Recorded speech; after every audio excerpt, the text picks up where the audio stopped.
హరహర మహాదేవ శంభో శంకర. అలా అయ్యండి అందరికీ. మన ఇంటికైతే గోమాత రావడం జరిగింది. గోమాత వచ్చి ఏం చేసింది, అంటే ఎంత టైం దాకా ఉన్నది, గోమాతకు మనం ఏం పెట్టాం అనేది ఫుల్ వీడియో ఫుల్ క్లారిటీగా పెట్టాను. ఎవరు మిస్ కాకుండా చివరి వరకు చూసేయండి. వీలైతే లైక్ కొట్టండి. అయితే గోమాత రావడంతో నేను చాలా హ్యాపీ ఫీల్ అయ్యాను. నాకు చాలా సంతోషం అనిపించింది.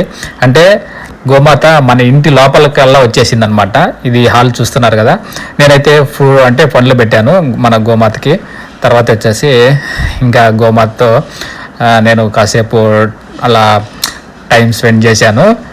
మా నాన్న వచ్చేసి ఇంతలో అన్నం తీసుకొచ్చి గోమాతకు పెట్టడం జరిగింది. ఇక్కడ మా నాన్న అన్నం పెడుతున్నాడు. తర్వాత మా నాన్న వచ్చేసి కింద గోమాత అంటే మూడు అంటే కింద వచ్చేసి 3 సార్లు తిరిగాడు అనమాట. అంటే అలా మనం గోమాత కింద నుంచి 3 సార్లు తిరిగితే మనం చేసుకునే పాపాలు తొలగిపోయి మనకు పుణ్యం అనేది వస్తుందని మన పూర్వీకుల నుంచి కూడా మన పురాణాల్లో చెప్తున్నారు. తర్వాత వచ్చేసి మా నాన్నతో చాలా హ్యాపీగా, అంటే గోమాత వచ్చేసి అట్లా చూస్తున్నారు కదా ఇక్కడ, మా నాన్న అయితే వదిలిపెట్టలేదు. మా నాన్నతో కాసేపు చాలా సరదాగా ఉన్నది. చాలా బాగా హ్యాపీగా నేను సంతోషపడ్డాను. చాలా బాగున్నదన్నమాట. అంటే మన ఇంటిలోకి వచ్చి గోమాత అంత బాగా మనతో కలిసిపోయి సందడిగా ఉన్నది. చాలా బాగా హ్యాపీ అనిపించింది. ఎక్కడైనా సరే ఆ గోమాత ఇంటికి వచ్చి మరి ఆ ఇల్లు అంటే పుణ్యపావన అయినట్టే. మీరు మెయిన్గా చూసుకుంటే ఎక్కడైనా సరే గృహప్రవేశాలు చేసేటప్పుడైనా కూడా గోమాతను తీసుకొచ్చి మరి, నేను ఇక్కడ చూస్తున్నారు కదా, నేను కూడా గోమాత వచ్చేసి కింద వచ్చేసి 3 సార్లు అలా అంటే వెళ్ళి గోమాతకి నమస్కరించుకున్నాను. అంటే మనం చేసుకునే పాపాలు కానీ అందరితో తొలగిపోయి మనకు పుణ్యం అనేది వస్తుంది.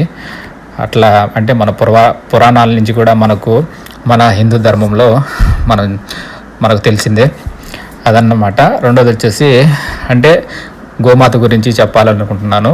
అంటే ఎక్కడైనా సరే ఇంతలో మా వాడు వచ్చేసి అంటే మా అన్న కొడుకు దినేష్, వాడు కూడా 3 అంటే గోమాతకి అట్లే కింద వచ్చేసి 3 సార్లు అలా వెళ్ళాడు. అంటే గోమాతకి తర్వాత దండం పెట్టుకున్నాడు. తర్వాత అంటే గోమాత గురించి మనం చెప్పుకుందాం. ఎక్కడైనా సరే గృహప్రవేశం చేసేటప్పుడు గోమాతను కంపల్సరీ తీసుకొచ్చి గోమాతకు పూజించి పండ్లు పలారాలు పెట్టి గోమాతకి వచ్చేసి అంటే మూత్రం పోసేంత వరకు గోమాతను ఉండిస్తారనమాట. ఎందుకంటే ఆ ఇల్లు పుణ్యపావన అయిపోతుంది. ఇప్పుడు మన ఇంట్లోనే అంటే 2 గంటల దాకా గోమాత అనేది ఉండడం జరిగింది. ఈ వీడియోలో మీరు గమనించినట్టయితే మూత్రం అనేది మన గోమాత అనేది పోయడం జరిగింది. అంటే ఆ ఇల్లు పుణ్యపావన అయిపోయినట్టే.